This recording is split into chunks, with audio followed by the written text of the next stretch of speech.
நம்ம ஊர்ல யாராவது கொஞ்சம் சுறுசுறுப்பா வேலை செய்றவங்கள பார்த்தாலே, நம்ம என்ன சொல்லுவோம்?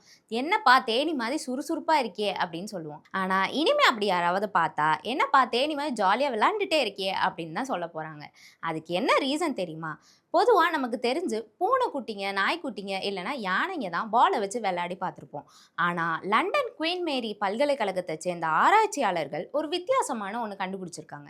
அதுதான் பம்பிள் பீஸ் அப்படின்னு சொல்லப்படுற ஒரு வகையான தேனீக்கள். அவங்களுக்கு கிடைக்கிற ஓய்வு நேரத்துல ஜாலியா பந்த உருட்டி விளையாடுதாம். அதனால ஆராய்ச்சியாளர்கள் என்ன பண்ணியிருக்காங்கன்னா, இந்த தேனீகளுக்கு முன்னாடி சில சின்ன சின்ன வுட்டன் பால்ஸ வச்சிருக்காங்க. அங்க அவங்களுக்கு எந்த உணவோ, இல்ல சர்க்கரை பாகோ வைக்கல.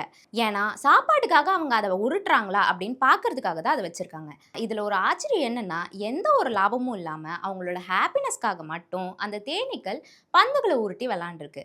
இதுல இன்னொரு செம்ம இன்ட்ரஸ்டிங்கான விஷயம் என்னன்னா, ஹியூமன்ஸ்ல எப்படி பெரியவங்கள விட குட்டீஸ் தான் அதிகமா விளையாடுவாங்க.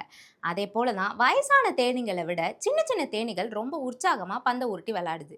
அது மட்டும் இல்லாம பெண் தேனீகள விட ஆண் தேனீகள் தான் ரொம்ப நேரமா இந்த விளையாட்டுல ஆர்வம் காட்டியிருக்கு. இந்த உலகத்துல இருக்கிற சின்ன சின்ன உயிரினங்களுக்கும் ஒரு தனிப்பட்ட உணர்வு, சிந்தனை திறன் இதெல்லாம் இருக்கு அப்படிங்கிறதுக்கு இந்த ஆராய்ச்சி தான் ஒரு சூப்பரான உதாரணமா இருக்கு.